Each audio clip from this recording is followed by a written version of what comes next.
नमस्कार दोस्तों। एक मियामी यूनिवर्सिटी आपने नाम सुना होगा।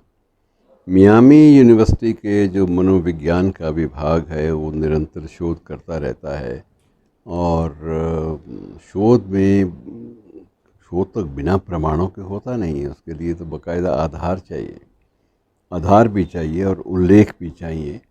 और इन दोनों बातों का ध्यान रखते हुए मियामी यूनिवर्सिटी के एक प्रोफेसर माइकल मैकलो, डबल सी है इसमें, तो उनके द्वारा किए गए 12 शोध, एक शोध नहीं है।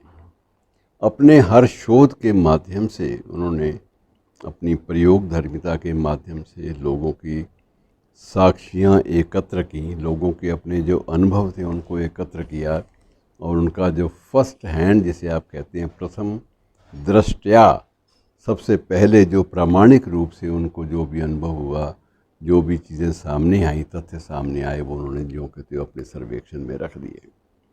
और उसमें सबसे बड़ी बात ये मान ली गई कि आस्था जिसे हम कहते हैं, आस्था जीवन की औषधि है। और इस बात के प्रमाण के लिए प्रोफेसर मैकली ने अपने अलग अलग शोधों में अलग अलग लोगों से भेंट वार्ताएँ की, उनसे सीधे सवाल भी पूछे कि आप ईश्वर में विश्वास रखते हैं।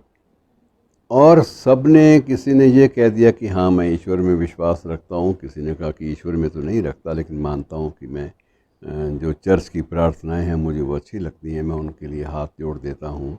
किसी ने कहा मैं नमाज़ पढ़ने जाता हूँ तो अल्लाह मियाँ को ऊपर हाथ करके मैं प्रार्थना करता हूँ सबकी कामना की, लेकिन मैंने ना तो अल्लाह को देखा है, ना मैंने ईश्वर को देखा है, ना मैंने यीशु को ढंग से देखा है, लेकिन उसके बाद मेरी जो आस्था है ये मुझे शक्ति देती है। अब वो मैकली ने सबसे पूछा कि शक्ति आखिर कहाँ आती, जब तुम लोगों ने उसको देखा नहीं तो मामला क्या है, कहाँ से लेते हो शक्ति? शक्ति का केंद्र तो एक विशेष रूप से विशिष्ट एक व्यक्ति या एक चित्र, कुछ न कुछ होता है, लेकिन तुम्हारे पास प्रामाणिक तो ना चित्र है ना व्यक्ति है। तो सबका ये एक उत्तर था कि हमारे पास आस्था है। जहाँ आपका मन टिक गया, जहाँ आस्था आपकी चिपक गई जाकर, वहाँ जीवन के लिए वही प्रार्थना का स्वर, वही सारी की सारी चीज़ें वो एक वैज्ञानिक आधार लेकर सामने आती हैं और निश्चित रूप से वो एक औषधि बन जाती है।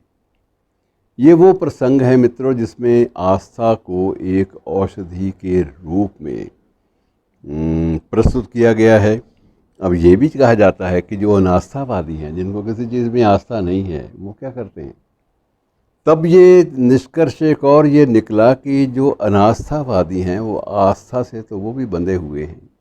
उनकी एक आस्था है कि आस्था नाम की कोई चीज़ नहीं होती, अर्थात कहीं ना कहीं तो उनको भी एक टिकाव, बेशक किसी एक तर्क के साथ हो, किसी एक तर्क के बारे में हो, किसी एक प्रश्न के बारे में हो, लेकिन कहीं ना कहीं वो लोग भी किसी न किसी एक वैचारिकता से बंधे हुए होते हैं। और जब भी आप वैचारिकता से बन जाते हैं या किसी आस्था से बन जाते हैं, चाहे वो अनास्था ही है, तो उस वक्त होता यही है कि आप में जो पॉजिटिविटी वाले रसायन हैं, जिन्हें आप केमिकल लोचा भी कह देते हैं, तो वो रसायन एकाएक बढ़ने लगते हैं। आपके पास दृष्टि जो है वो स्पष्ट होनी चाहिए। है ईश्वर तो है, नहीं है ईश्वर तो नहीं है। अब इस बारे में दुविधा जो है वो दुविधा नकारात्मकता पैदा करती है। जहाँ दुविधा नहीं है, जहाँ वैचारिकता स्पष्ट है, वैचारिकता समर्पित है, वहाँ निश्चित रूप से पॉजिटिविटी वाले रसायन ज़्यादा पैदा होते हैं। और ये पॉजिटिविटी वाले रसायन यही वास्तव में एक दवाई का रूप, मेडिसिनल सब्सटेंस बन जाते हैं। मेडिसिनल सब्सटेंस है क्या? हमारे अपने शरीर में आने वाले बदलाव, यही तो दवाई देते हैं। वो बदलाव कई बार आप कृत्रिम दवाओं के माध्यम से लाते हैं और कई बार ऐसे ही जो मनोवैज्ञानिक जो प्रक्रियाएं हैं उनके माध्यम से लाते हैं, और या फिर प्रकृति के माध्यम से लाते हैं। ऐसा कुछ नहीं है कि आपने एक इंजेक्ट कर दिया आस्था और उसके बाद सारा कुछ सकारात्मक हो गया, ये पॉसिबल नहीं होता।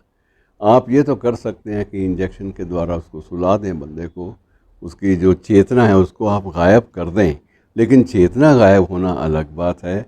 और यदि आप इलाज चाहते हैं, औषधि के रूप में किसी भी चीज़ को प्रयोग में लाना चाहते हैं, तो आपको कहीं ना कहीं मन टिकाना पड़ेगा।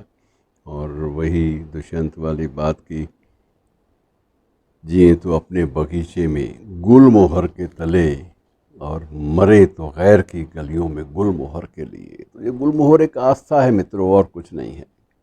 जहाँ मन टिकाएंगे वहाँ सारी चीज़ें सार्थक ही दिखाई देंगी। जब ये कहा जाता है ना पुरानी कहावतें कि सावन के अंधे को हरा हरा सोचता है, लेकिन ये भी ज़रूरी है कि जब आपने पूरी सृष्टि को हरियाली का प्रतीक मानना हो तो आपको सावन का अंधा बनना पड़ता है। धन्यवाद।